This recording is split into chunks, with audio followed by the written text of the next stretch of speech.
almost fight day, Tuesday. We cashed. If you guys would know that if you tuned in for that show. But yeah, let's keep it rolling this week. It was fun, dude. It was a good show last night. I enjoyed it. Some ups and downs throughout the fight card, but ultimately, I think one guy, Piper, was the only one that got called up, and Yep. rightfully so.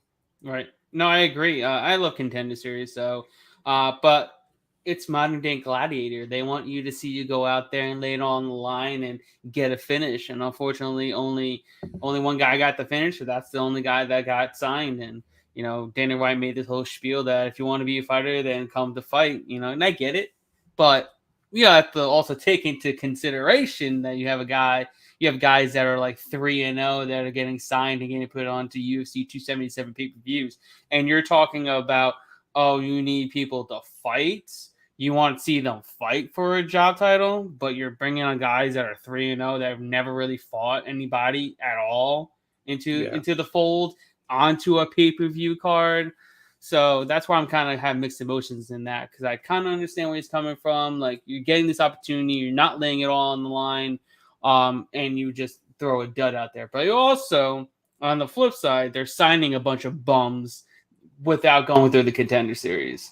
So that's where I'm kind of like iffy on that. But anyways, we're here to break down UFC 277. Great fight card. Headline for two title fights. One interim title for the Flyweight Championship in the co-main event between Brandon Moreno and Kai Kara France. And the rematch for the Women's Bantamweight Championship between Amanda Nunez and Juliana Pena. I'm looking forward to both of those fights.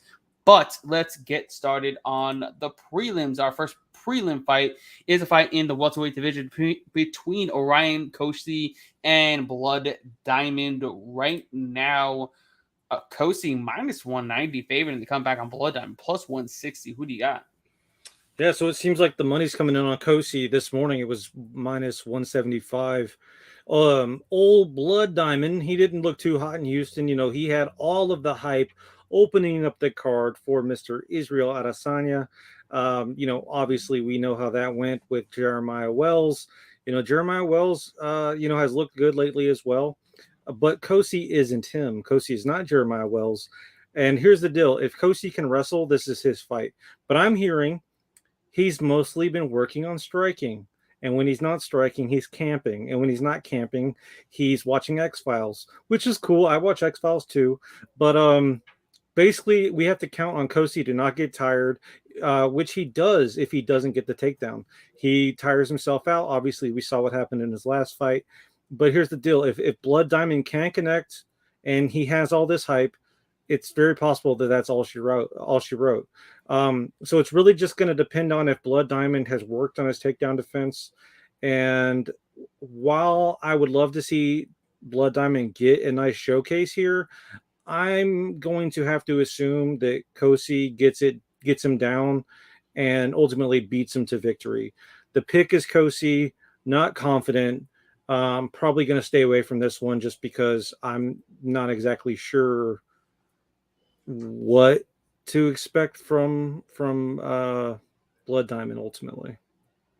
Yeah, I get what you're saying there. First, I have to talk to our man, Forrest Daniels. Unfortunately, our guest, Nathan Manns, was not able to come onto the show, this week, but we are going to try to reschedule that for the future. He has some prior obligations, but in the future, definitely, we will be having, bantamweight Nathan Manns, possibly flyweight Nathan Manns on the broadcast at one point. But Surprise. But as far as this fight goes between Blood Diamond and Orion Koshi, like you said, Koshi is not Jeremiah Wells. Jeremiah Wells also had trouble getting Blood Diamond to the mat. If we remember, it wasn't just an easy takedown.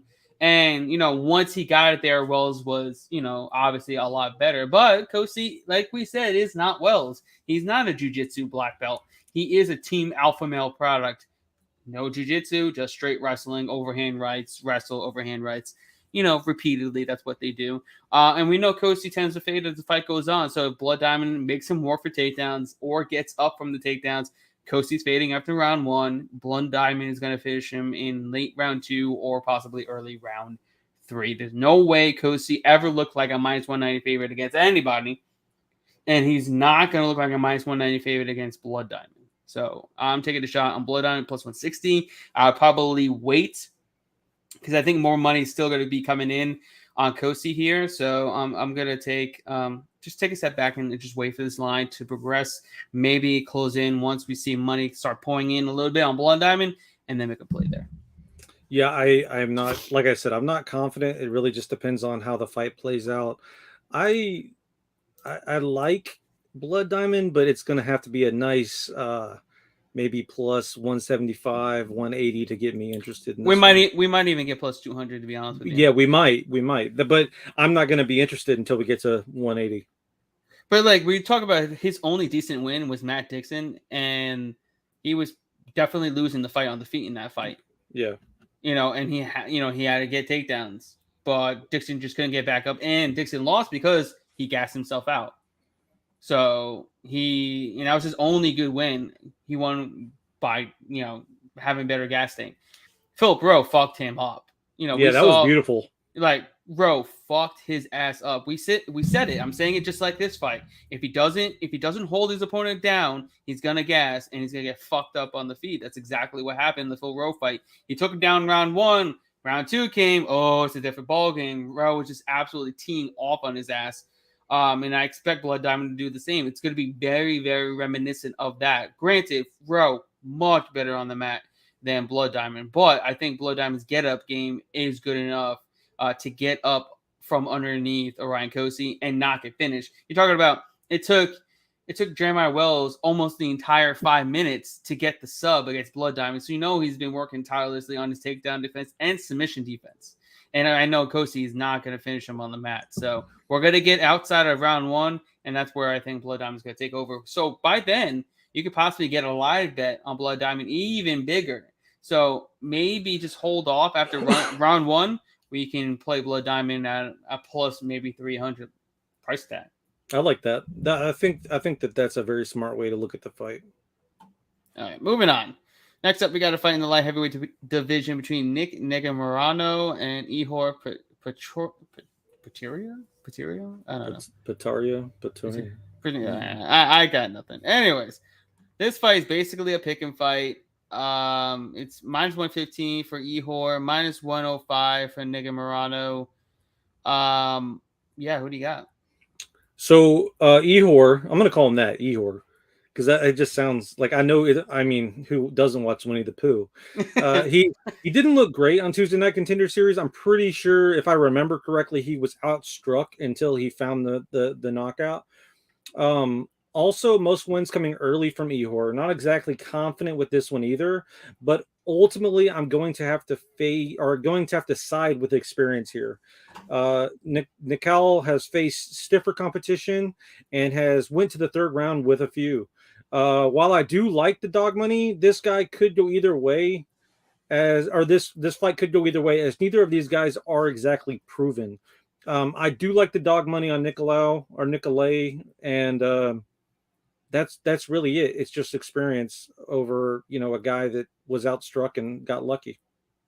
Yeah, this is as low level as you possibly can get. Neither guy, I believe, are great UFC talent.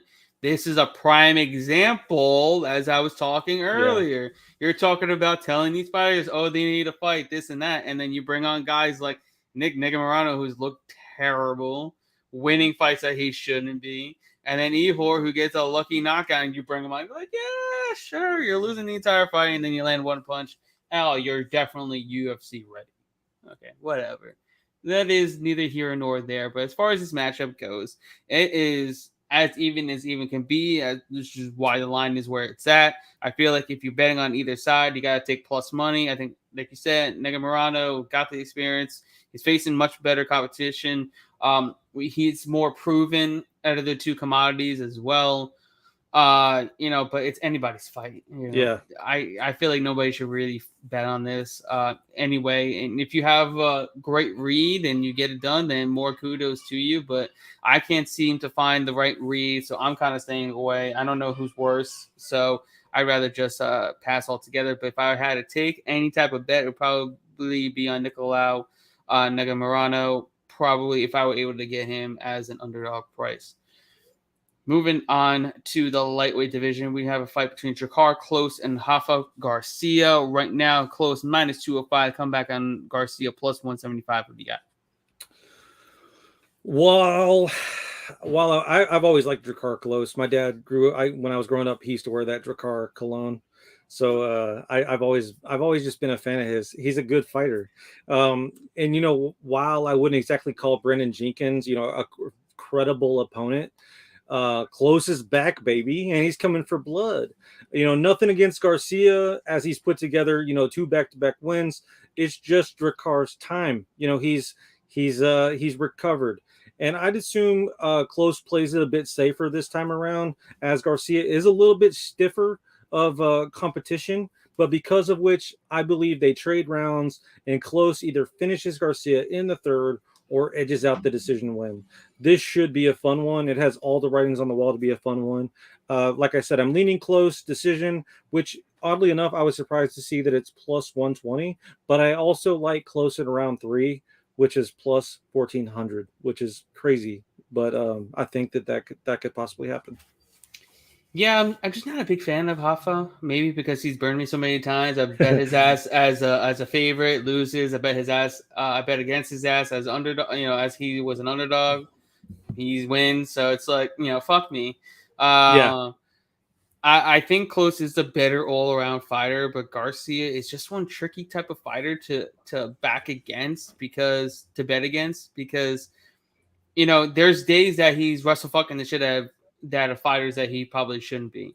And then there's other days he's he's just elusive. You can't fucking touch him. And it's like it doesn't make any sense. Like this guy doesn't have the body of a fighter either, and it doesn't even look like he's built for 155. He looks like he's built for 145, if that. And he's taking down fighter, he's beating him up on the mat, he's outstriking them at distance. So I think it's going to be a little bit closer than the line suggests, but ultimately I think Drakkar Klose should probably beat him. I don't like paying a premium of minus 205 all the way up to minus 250 on Klose. So I'm ultimately going to probably pass, but I'll take Drakkar Klose to win this fight. Yeah, I think he's a good piece as far as like DraftKings. I don't know because I don't think he's gonna score a lot of points. That's my thing.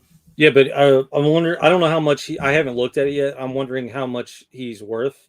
If he's in the 800 or 8,000s, I'll probably snag him.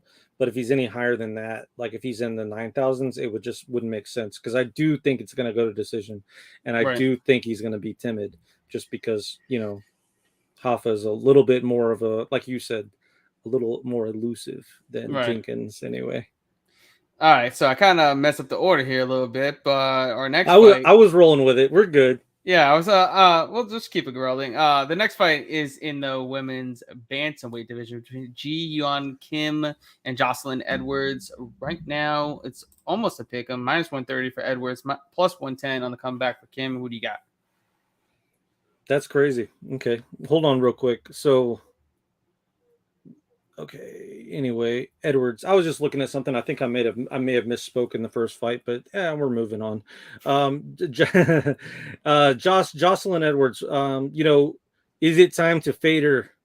Is it time to fade Jocelyn Edwards? I mean, we have, and it didn't work out. But will it work out this time? Probably not. Probably not. I was looking at this. Who has Kim beat? And the Nadia Kassem, like, okay, there's times where I bet Kim at a huge underdog, just assuming that maybe she could get lucky. Edwards tends to start slow. So if it takes her a minute to get going, if after you put the money on her, obviously don't worry. Kim is just too sluggish. She get hit. I just don't think if it goes the distance, I just don't see Kim getting the nod. Edwards is active, especially after that first 2 minutes. And I think the play is at Edwards live after 1 or playing Edwards by decision at plus 130. Kim, she probably gets removed from the roster after this one. I think she's on a 3 or 4 fight losing streak, and rightfully so. Fighter removed. Ji Yeon Kim. Yeah, this is another fight that I definitely cannot lay any of my money on because am I gonna really trust Gion Kim or Jocelyn Edwards for my money? No, thank you very much. Also, Kim's coming up to 135, Yeah. while Edwards is coming down from 145. So it's going to be interesting to see whose cardio is going to peak. We've seen Edwards slow down. We saw her slow down her last fight, and I was at 145. Now she's back down to 135 on short notice to take on Kim, who was getting ready to take on Maria Agapova. So, we got to figure out what kind of fight we're going to get from either one of them. I'm not betting on this fight, but if I'm siding, I'd probably side with Kim. I think she has the volume advantage. She's probably throwing over 5 to 6 more strikes per minute than Edwards is and still landing the same amount of clip. And she's just going to have to outwork her and just use some movement. Mind you, this fight is in a 30-foot octagon, so I think she'll be able to be a little bit more elusive than in previous fights that were at the Apex. But, I would probably have to side with Kim as an underdog here. I feel like if you get either one of these fighters as a dog is probably the way to go. Yeah, I think you're onto something there because ultimately this goes the distance, and right. Whoever the judges side with is the fight isn't even going to matter. It's just what color shorts does the judges like this week. Yeah, I mean Kim's not a great fighter for us by any means, but I like it though. Yeah, everybody remember that. Yeah, because I'm just saying Garrett picked him. You just sometimes play the betting lines. Yeah. It's not just about fighter A versus fighter B. That's what some people just don't understand. There's other variables in fights. Things happen in fights. Judging happens in fights. You have to take judging into account when you're looking and betting on fights. And that's why you sometimes take dog shots. Yeah. Because on a fight that it's going the distance, it's going to be close and the odds are astronomical, why not? You should be taking shots at those type of dogs. Those are the dogs that you take shots on. Not like plus 1,000 dogs just for the fuck of it, thinking, I'm gonna cash out 10-1 odds right here. Fuck it, I throw $10 on it. No, like you should be taking dogs where you think the line is incorrect. You should be taking dogs on fights that should be closer than the line suggests, and that's gonna go the distance. So you're giving yourself a 50-50 chance of the judges fucking up and giving your fighter the win. Yeah, and then also too, like you mentioned the weight, going up, going down, and then also to the Edwards coming in on short notice. There's a lot of variables here. I would have to say that you are correct in picking the dog, but I still just don't think she puts it together. I mean, no, I completely agree with you. Like I understand the logic. On paper, Edwards should win this fight, but at the end of the day, it's a fist fight. Yeah. Fist fights aren't fought on paper. It's fighting in the octagon, so anybody could win. And I'd rather, take a shot on a sweaty fight at plus money versus a sweaty fight at minus money. No, I like it. That I'm just trying to give a little teachable lesson to our viewers out there. All right, moving on. Our next fight up is in the welterweight division between Michael Morales and Anna Fujit. Fugit. Fugit. Morales is minus 600 favorite to come back on Fugit. Plus 450. What do you got? Yeah, I'm excited for this one. I don't know about you, but I'm excited. Morales is the hype prospect, and man, I get it. Like, but he went to the decision on Contender, and then he knocked out Giles. Who hasn't? Like he's a former champ. He has the tools, the wingspan, the skill. I mean, but Adam Fujit has the skills too. The only thing that bothers me is that this is a very short notice fight for him. And prior to his KO win over Renfro, which was really impressive, he was a big dog in that fight as well. Fugit hasn't fought MMA since 2019. So that's weird. But he is a 5-time Muay Thai champion, and he loves to kick. I don't know if you got a chance to watch the Renfro fight, but the guy, all he did was throw kicks. It was like kick, kick, kick, kick, kick. He never gets tired.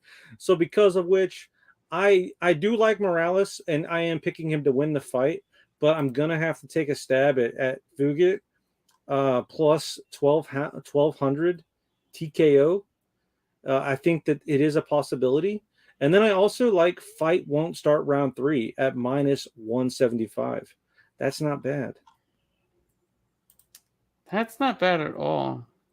But ultimately, the young Michael Morales probably is gonna fuck him up. Yeah, I think so too. I mean, this is a pretty massive step up from Solomon Renfro. I think that guy is UFC like caliber, but He is, but he's also a midget. yeah. And this guy's actually pretty tough. And then going against Nikolai Veretnikov and defending takedowns like he did, who's a King's MMA product, it was pretty impressive in his own right. And then he was fucking him up on the feet too. And like I said, Nikolai was a sizable favorite in that fight, if I'm not mistaken, too. Yeah, he was over minus 200. Yeah. So he came in and beat a big favorite and beat him in every facet of the fight. And I feel like he could do the same thing against a short notice opponent and Fugit. Fugit, or just like this fight. Fuck it.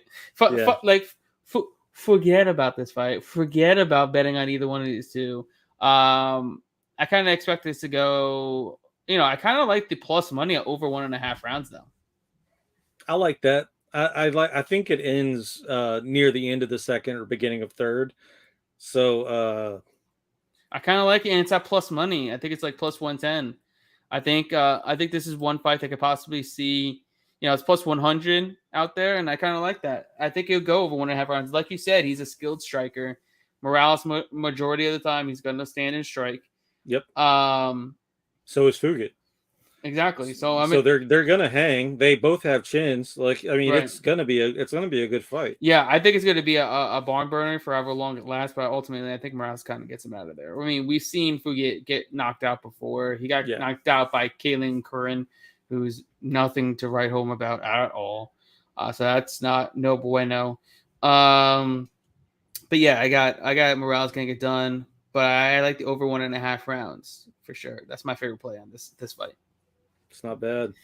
I mean, I like my 1200 TKO a little bit better, but I mean, I play it safe over here, right? Gary, I need to tell you a little bit about underdogs, okay? So when all right. Trying to bring me to school here. All right, I see how it is. Okay, cool. Okay, young grasshopper. All right, moving on. We got a fight in the heavyweight division between Dontel Mays and Hamdi Abdel Wahab, I think. Yeah. That doesn't even matter. Yeah, Mays minus 190, which is insane. Hamdi plus 160. Who do you got? So I looked up this Hamdi guy, right? And I was like, okay, that's an interesting record. Like I think we were talking about this a little bit earlier. This guy fights guys that look like me. Like this guy fights guys that like have a belly and another belly. Like it's weird. And apparently this guy made a name for himself on Jorge's Fight League or whatever. I think it's Game Break Fighting Championship. He's fighting bare knuckle too. Yeah. If this is the type of people that are on the on that show or on that whatever, bro, they might as well just fight in somebody's backyard. Like it is weird. It looks like they hopped off a tractor and offered a fight, or picked up a guy at a gas station. I'm telling you right now, this is what they do. There's 3 organizations that are fed fighters for first round management for their fighters to get to the next level. That's Icon Fighting Championship, that's Game Bred Fighting Championship, and there's Island Fights. Those fight cards, those organizations feed bums to their top prospects just so they get to the UFC and just hope for the best that one of them pans out. Because if one of them pans out, then they get their bread. That's the way to go. It's a numbers game. It's smart. It's super smart business standpoint. I get it. But most of those fighters are 2 and done, 3 and done, and that's it. You never hear from them again. There's a reason for that. Yeah, one of the guys that Hamdi fought, he fought him in the beginning of his career, and he Yep. fought him at the end. And I'm just like, okay, and that's literally the only fights that guy has. Anyway, he looked a little thick in his first fight, but it seems like he steadily got in shape. He probably got plucked like one of these guys from the gas station we were talking about, but and then realized that, hey, maybe I'm actually okay at this. And he looks like he trains with Carl Roberson, which is probably not a good sign. Hasn't hasn't fought anyone with a decent record. Mays all day. Minus 120 was a gift. Minus 175 was a gift. Minus 190, probably still a gift. Experience is a key factor here. This is weird, and there are levels to this. I'm assuming that this is some favor for someone in the back, and I just can't believe that this is even a fight. Yeah, man, I'm just so reluctant to pay minus 190 on Dontel Mays, bro. Yeah, it's tough because he could get clipped, but Yeah, I know. That's the thing. He's chinny and he can get taken down. Hamdi is still an Olympic wrestler. Okay. So it could just be one takedown, ground and pound, and that's all she wrote. And we're going to pay minus 190 on Mays. I'm not saying Hamdi's going to do that, or it's very likely that he does do it. But there's a chance he does do it because Mays has non existent takedown defense. He got heel hooked by Cyril Gahn, a white belt. Cyril Gahn heel hooked Dontel Mays. What are we doing here? And then we're going to pay minus 190 on him ever. Could he go in there and absolutely mop the floor, Hamdi? Probably. Should he? Probably. But there's definitely that chance he gets taken down, and that's all she wrote. yeah, another thing I wanted to mention with Hamdi, he tends to throw illegal strikes. So that is something that maybe you can capitalize on. Like if he does get Dontel Mays down to the ground, he might hit him in the back of the head multiple times. I've seen it. He does it, and he gets warned and still does it. And then if for some reason he does beat Dontel Mays and he gets some stiff competition, just know that he will strike someone in the back of the head moving forward. It's gonna happen. This guy, I mean, trains with Carl Roberson. I don't need to say more. Like hashtag no heart. Yeah. So official play would be Dontel Mays. Not betting this fight at all. Moving on, we got a fight in the welterweight division between Alex Morono and Matthew Semi the Jedi Semmelsberger. Right now, minus 155 on Semmelsberger. The comeback on Morono plus 135. What do you got? In the beginning, I wasn't really sold on this Semmelsberger guy. I really thought he just looked like, one of the gas station guys we were talking about in the fight before. But he's grown on me, man. He's a dog. And I understand the odds here. Morono has had his ups and downs as of late. It really just comes down to if he shows up. Ultimately, I think Semmelsberger outpaces him and just overpowers Morono. I do think we see a late finish, but I wouldn't be surprised if this is a 3-round snoozer. Outside of that, I'm just curious to see if Morono puts on a karate display. Seeing that he hangs out with Ricky Tercios quite a bit, that could also be a possibility. I like the pick is Matthew Semmelsberger. The play is Matthew Semmelsberger KO plus 250. It's crazy. You look at the resume of Morono as of late, right? Since way back in 2020, his wins are only Reese McKee, Donald Cerrone, David Sawada, and Mickey Gall. Yep. Wow. Yep. That's pretty bad competition to beat. And his losses, he lost to Anthony Pettis in 2020. And Chaos Williams, right? Yeah, and Chaos Williams. But Chaos Williams, and that was his debut. That was his debut, and he got knocked down in 27 seconds. Okay. So in Houston. I was there. It was awesome. Even though I had money on Morono, I was still sick. Yeah, I remember that. But I mean, and granted, good wins, I guess, but I'm like, no one even on the same wavelength as Semmelsberger, even at 10-3, even at only having 13 fights under his belt. Semmelsberger is a much better striker than Gall, Zawada, and Cerrone, and even Perez, and even Reese McKee. Yeah. So, and he's got much more power than all 5 of those guys. I mean, I think Semmelsberger has around the same amount of power as KS Williams has. I would assume, and they also fought each other, and it was a very good technical fight that went all 15 minutes, showing that Semmelsberger has a chin on him. Yeah. So I don't think Morono's going to come out there and crack Semmelsberger and knock him out. Where he does have an advantage is possibly on the mat, since he's a jiu-jitsu black belt, but we know Morono doesn't go for takedowns. He doesn't utilize his black belt all that much from what we've seen. And I mean, as far as his average of takedowns is only 25% takedown accuracy, and he's only averaging 0.35 takedowns per 15 minutes. Granted, Semmelsberger doesn't have the best takedown defense, but he's only been taken down against a really elite wrestler in AJ Fletcher.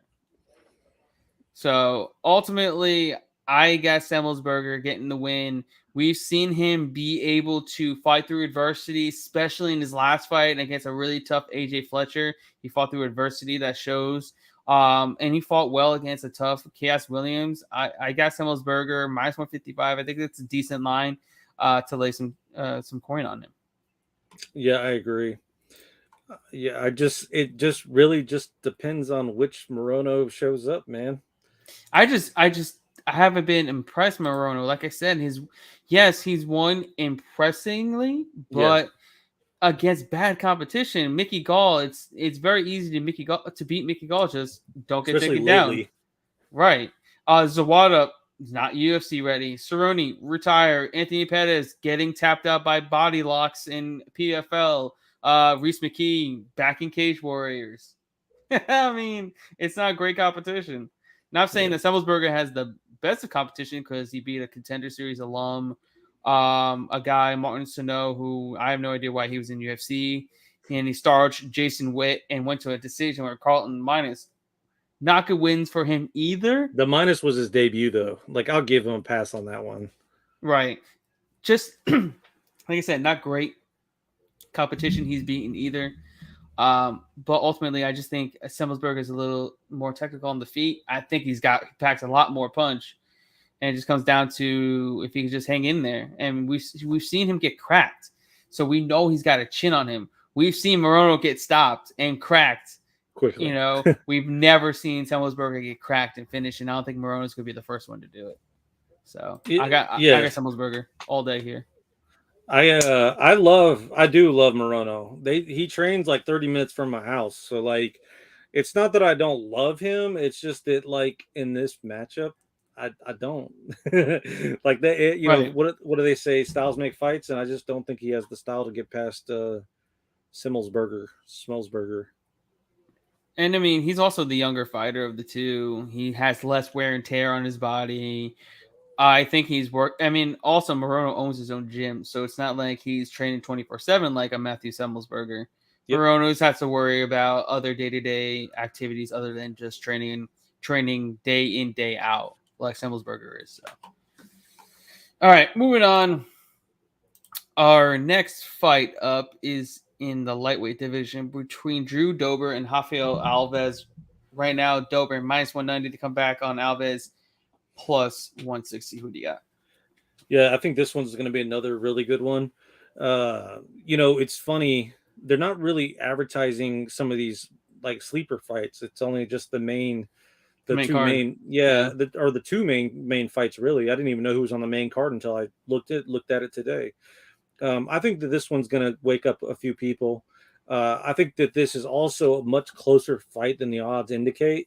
And looking at these guys' two records, recently anyway, I'd argue that a win over DeCasey is a bit more impressive than a win over McKinney.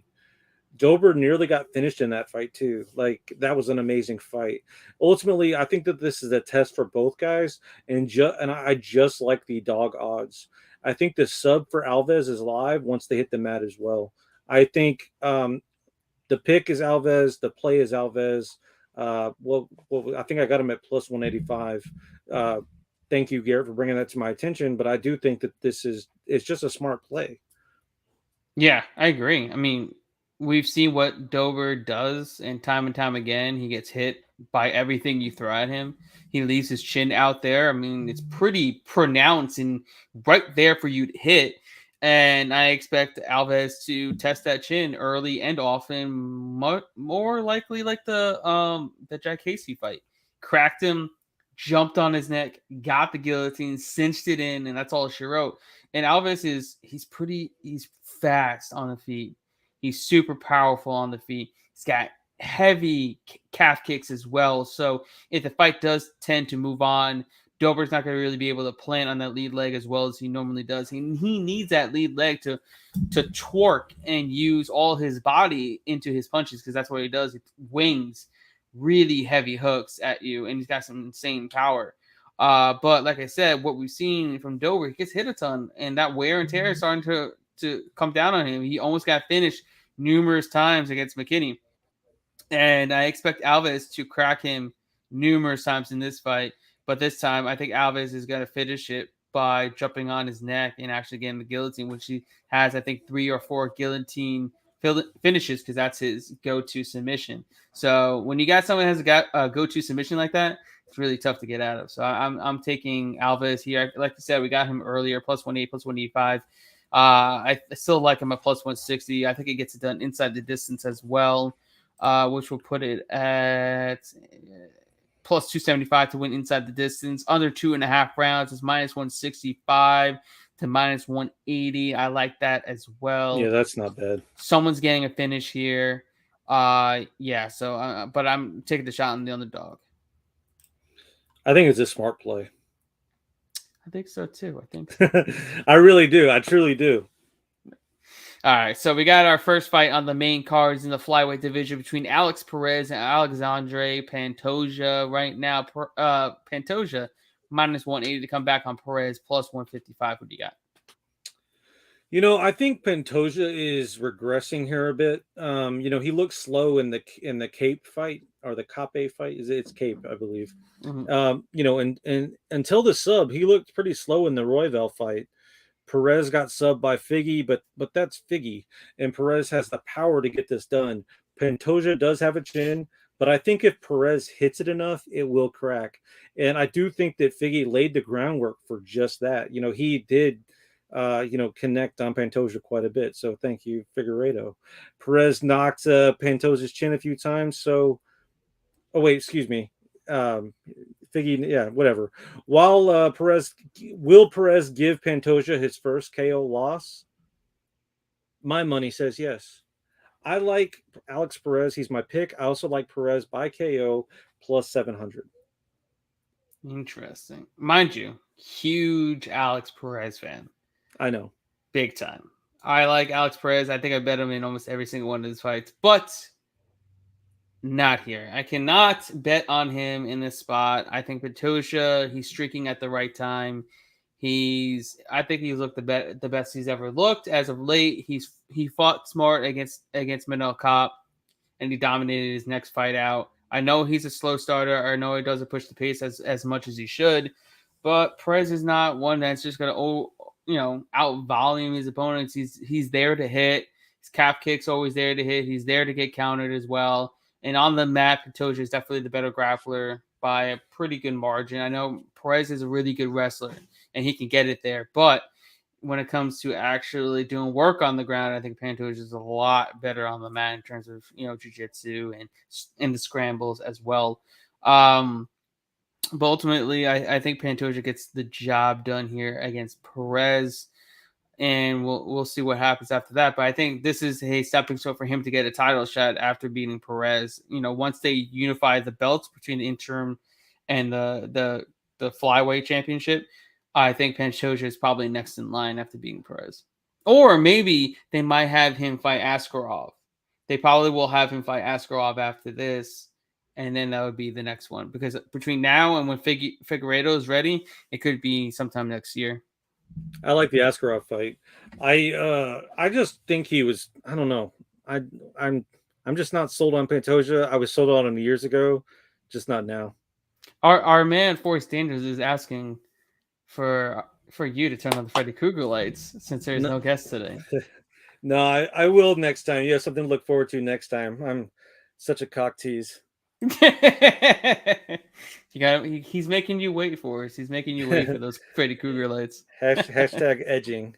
They are on most of my YouTube videos. So if you need your fix, go check out the YouTube video. I also have this tape right there. That tape does light up. I had a lot going on today and just didn't turn the lights on. No, you good. No worries, my man. Okay, moving on. Next up in the light heavyweight division, we have a fight between Mangoman Akalayev and Anthony Smith. Right now, Akalayev minus 520 to come back on Smith plus 410. Who do you got? Yeah, I guess the only real question here is how does Ankalaev get it done? I mean, seriously, does he wrestle to a decision or does he club and sub? So I will tell you why I think we get the decision here. Anthony wants this win and he wants it bad. And I think because of which he'll be extremely timid. He'll avoid takedowns as long as he can. He'll attack the leg. And I'd be willing to bet that 2 of the 3 rounds will end with Ankalaev on top, and that will ultimately sway the judges. I think Smith will mostly step back most of the fight to try to attempt to avoid the takedown, and eventually he'll get taken down. But I think we're basically in store for a snooze fest. Ankalaev decision plus 115. I don't love it. I don't love Anthony Smith. I don't love Ankalaev. We'll see what happens. Yeah, it's definitely not going to be a very exciting fight because Akalaev just does what he needs to do to win, whether it's just outstrike you, outgrapple you, but he just doesn't have the finishing ability. He doesn't have the finishing touch on his fights that he should have. Ultimately, he's still a hard fight for anybody. He's better than Smith, arguably everywhere other than submissions. I think Akalaev can keep this fight on the feet if he wants to, and he can outstrike Smith at range with relative ease, which I think he does. I think he defends the takedowns, defends any type of grappling situation there, outstrikes Smith at range fairly easily, gets the job done via decision, plus 100, plus 115, whatever. As long as you get plus money on him by decision, I think it's a good play. Yeah, it's really the only play. Agreed. Moving on, our next fight up is in the heavyweight division between hometown favorite Derrick Black Beast Lewis, and Sergey Pavlovich. Right now, Pavlovich minus 140. Come back on Lewis plus 120. Who do you got? The puncher's chance fight. Pretty much. It's funny. These odds flipped like right away. I'm taking Derrick because of obvious reasons, but I don't fault those that took Sergey at plus money. Derrick is getting up there. He's 37, but I'll take one more ride with the Texas boy, even though he usually loses in Texas. But hopefully, being in Dallas might, reignite that fire. I'll take him at plus 110 or at plus 125 by KO. I mean, he can't be any worse than Shamil, right? Sergey, he's not big head Shamil, not just yet. Please don't say that he is, because I think Derrick needs one more throwdown, and hopefully it's against Pavlovich. Yeah, I just think it's like you said, it's KO or bust for Lewis because he's not winning on the scorecards. He's not getting a submission. He's not getting takedowns. He's not outstriking his opponents. He's not out voluming his opponents. He's not out cardioing his opponents. It's just one punch. So he needs one punch in 15 minutes to get the job done. I personally don't think he lands that one punch to get the job done. I think Pavlovich outstrikes him at distance, possibly puts him away inside 2 rounds. He's going to be the faster of the two. He's going to be the more technical of the two. I think it's going to be more defensively sound of the two. And when Lewis goes and gets knocked out in 2 straight fights, that's not good. Especially when he got backed up against Tai Tuivasa. It's like he didn't want to engage with him. Normally he would engage. He would engage with his fights. And just letting Tai just back him to the cage and just do whatever the fuck he wanted. I think Pavlovich can kind of do the same, but with getting out of the way. whereas Tai Tuivasa goes in there for a firefight, and he's willing to take a punch. Pavlovich, I think, will be able to do the same as Tai, but able to get out of the way if Lewis returns fire. So I got Pavlovich. I have him winning by knockout. I also have him. I got him earlier in the week at plus 110, and I'm cool just kind of writing that one out. Moving on. Boris says that he doesn't. That Derrick Lewis is bad, and every time he fights in Texas, he's 0-2. So he's not wrong. He's not 0-2. He's 2-2. I thought he was 0-2. No, he fought. Who did he fight? He fought someone in Austin, KO win, and then he fought someone. He fought that kind of chunky short guy. And that one went to decision. But it was an awful decision. I know what you're talking about. I don't know why the fuck I can't think of it. But yeah, anyway, man, he's not Blagoy Ivanov. No, fought no. That went to decision, and that was an awful decision. Yeah, now I have to think. Now I have to pull it up. We've wasted enough time on it that now I have to look it up. Yeah, I mean that wasn't in Houston though. Okay. Damn, it was a while ago. I'm getting back there now. Anyway, Derrick Lewis. Okay. You can find it, and we'll keep it moving. All right, next fight up in our Latifi. Oh, Ilir Latifi. Okay, and that was a bad decision too. I remember that. Yeah. Sorry about that. No worries. All right, in our co-main event, we have for the interim flyweight championship of the world a fight between Brandon Moreno, the assassin baby, and Kai Don't Blink Kara France.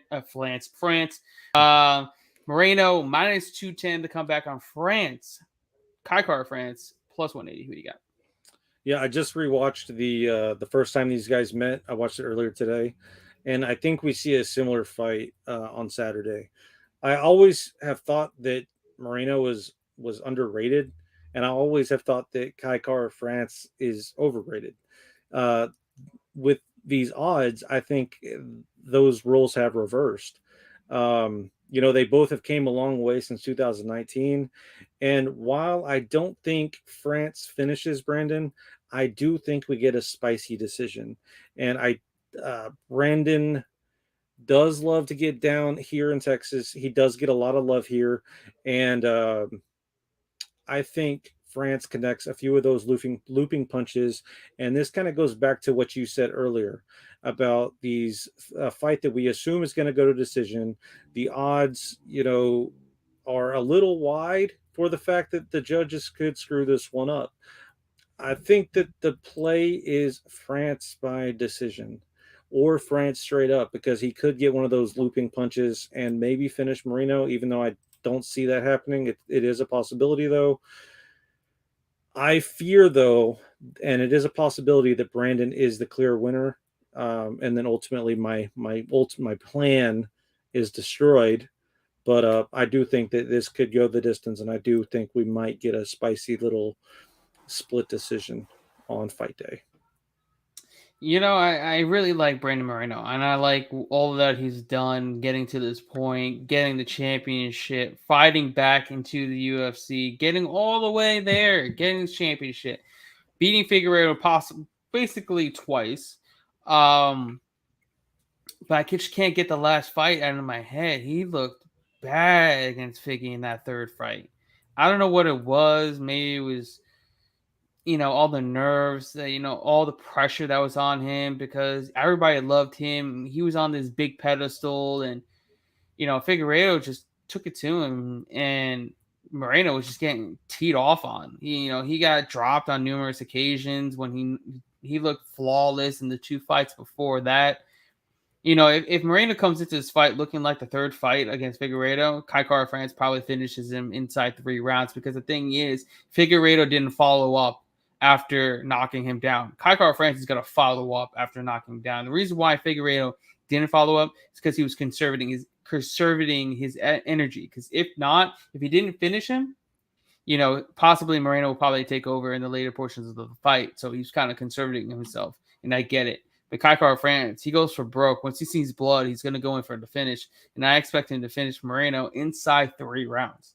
And I expect it because he's quicker on the feet. He's more powerful than Moreno on the feet. And we've seen Kai Kara France's takedown defense has gotten a lot better. His scrambles to get back to his feet has gotten a lot better since their last fight. He's looked really, really good in his last 4 fights, 4 wins in a row, if I'm not mistaken. I think he's won 4 of his last 5 or something like that. He's looked good, just put it that way. Against elite competition, he was able to out-grapple Askarov, who pretty much was able to out-grapple Moreno, in their fight to a draw.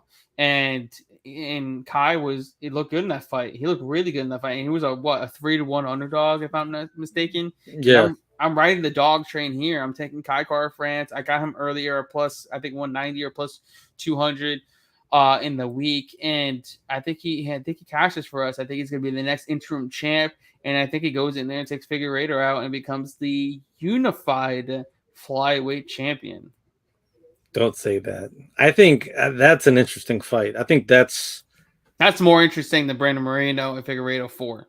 Yeah, definitely. 110%. So if anything, if you are rooting for Brandon Moreno here, don't. root for Kai Kara France versus Figueiredo. That's all you need to know. Forrest is saying that Moreno has a camp designed specifically for him and him only.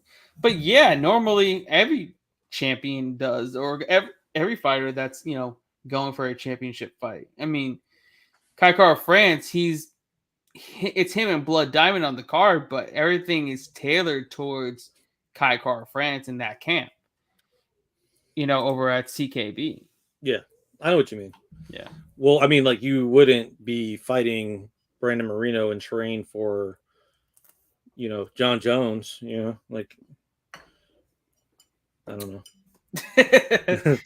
All right, we're up to our main event. Our main event of the evening in the women's bantamweight division for the bantamweight championship of the world. Juliana Pena is looking to put her title on the line against the Lioness Amanda Nunez. Right now, Nunez minus 275, the challenger, a heavy favorite to come back on the champion, plus 230 underdog. Who do you got? I just think that Nunez looked past Pena. I don't really blame her. I just can't see lightning striking twice here. Pena is slow. She has a huge punchable face, big old head. Nunez finishes her this time, and Pena cries. But does anyone really care? Minus 275 is a gift in comparison to Nunez's previous lines, so I'm gonna take it and run. I just think she just needs to pace herself this time, and let the finish find her. I think that if she can let the fight happen and play into respond to it as it happens, I think everything will be fine. And ultimately, this should be a lackluster ending to a lackluster card, and we can all move on to the next fight night, which will probably be better than this Dallas pay-per-view. Before I get into my breakdown of the main event, Forrest Andrews saying that's not true about everybody catering their camp to their fighter. Well, if we talk about Brandon Moreno, he moved camps. And that camp in Intram, which was in, I think, Tijuana, Mexico, I think that's where their camp is, that was catered towards him. Now he's going to Glory MMA with James Krause & Co., which is not catered towards him because that's not his number one camp. He's not Glory MMA's number one guy. They've got numerous fighters in the UFC. Whereas you go to Intram, they got nobody in the UFC now. That Brandon Moreno and his sidekick, I forgot his name, his other coach, is also out. They're the only 2 guys that were in the UFC from that gym. So now I don't think this is a more catered gym than he did previously in Mexico. So I'm expecting him. Don't get me wrong. I'm expecting him to look great, but maybe that's the reason why he didn't look good in his last fight. But I don't know. Was he there? Was he in Glory MMA in his last fight, or he just moved after his last fight? I don't remember. He says that he was given faulty information. Thanks for helping him see the light, my friend. Okay. No, No worries, Forrest. I'm just giving you just my reasoning as to why what I thought. That's all. Moving on to my breakdown for the main event. Juliana Pena, Amanda Nunez. When was the last time we saw a champion, okay, who's coming off a dominant win over the former champion as a plus 230 underdog? I mean, it's not like she won a BS split decision. She fucked her up in the second round and finished her. It's kind of, to me, like we should be betting Pena as a dog. I don't think Nunez is going to look like a minus 275 favorite. I just can't see it. That means she's probably going to win inside 2 rounds if you think she's going to be minus 275, because that's a normal Nunez line. That's normally when she's going to knock out her opponent. I just don't see it. I think Pena's got a dog in her. I think she's gonna outwork her. I think she's gonna outcardio her. She's gonna drag her to the mat. It's gonna be rinse repeat. I think she's gonna make her work. And then Nunez, she's got so much other shit going on for her other than just fighting now. She's still the 145-pound champ. So she can lose his belt, go up to 145, clear out that division, be the champion there, fight whenever the hell she feels like fighting, get her 6-figure payday, and that's that. Because she's got other things she's worried about. She's got a family. She's opening up her own gym. She wants to be a coach. She wants a fight team. She wants to do other things. And I think it's Pena's time to be champ for a little while, or at least a long while, because I think she can beat majority of the people in the bantamweight division. And I know this is going to sound absolutely batshit crazy, but call me crazy. I think that Pena beats Valentina Shevchenko when they eventually meet at 135 pounds. I don't think that's crazy. Because I feel like people are going to think I'm crazy thinking Pena's going to beat Shevchenko, who's looked like a god at 125 pounds. Because I know they're eventually going to fight. Eventually, Shevchenko's going to have to come up to 135 because she's cleaning out the division. Like she's already had twice over it by now. And I think they've talked about her coming up to fight at 135 at some point, and I think that rematch goes a lot different, and I think Pena actually gets a dub this time. I would like to see the line for that. I mean, based on Valentina's last fight, I mean there is a blueprint, on how to win. It just really depends on the judges, or if she can finish the fight. Yeah, it's gonna be interesting to see who gets to win, whether it's end new and still. I'm looking forward to it. This card is not as bad as you think. It's a little lackluster in terms of a pay-per-view, but ultimately we got a good fight card. We got another fight card, so I'm looking forward to it. But yeah, that's what you got for you guys for this week's breakdown. Before we go, I need you guys to go to PrizePicks.com, sign up now, use promo code PROPS live for 100% deposit up to $100 bonus there. And if you do that, send me a message, show me your screenshot. We'll send you some free swag, some merch from Playmaker, from Props Network to swag out on. Plus, we can make some money on PrizePicks. We got some good money plays on there. But before we go, my man, the real Joe Danger, Jesse Hobson, where can everybody find you? You can find me on YouTube, Jesse Hobson, Jessie, like a lady, HOBSON, be like a boy. So that is Jesse Hobson, Lady Boy. And I'm available on YouTube, Twitter's, Facebook's, MySpace, any of those websites that you can, wherever you want, just look me up and we'll talk. Talk fights, talk movies, talk about Garrett, talk about BenDavis.com. It is what it is. Let's do it, boys. All right, guys, and we need to go to the Playmaker on all social platforms. Give them a like and a follow. Also, go to the Props Network and give them a subscribe to the YouTube channel and like and follow everywhere. So, with that said, we will see you all next week, and I hope you all cash out at the ticket window. We are out of here. Adios. This is how I win.